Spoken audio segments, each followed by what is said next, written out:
টুকুলানি তুমি কি খাচ্ছ? এই যে টুকুলানি চিকেন খাচ্ছে, চিকেন স্টক খাচ্ছে।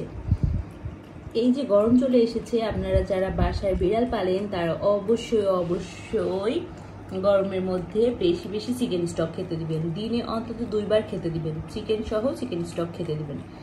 কারণ এই গরমে বিড়ালটা কিন্তু পানি খায় না। বিড়ালরা পানি খেতে এমনিতেই পছন্দ করে না, ওরা ইচ্ছে করে পানি খুব কম খায়।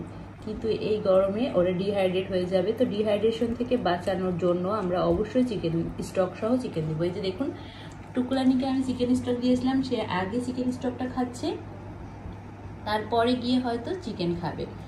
কারণ টুকুস হচ্ছে চিকেন স্টক খুব পছন্দ করে, মানে আমার 2টা বিড়ালই খুব পছন্দ করে। তো চিকেন স্টক খেলে ওদের জন্য যে কতটা উপকারী সেটা আপনারা যারা বিড়াল পালেন তারা খাওয়ালেই বুঝতে পারবেন। কারণ হচ্ছে বিড়াল একদমই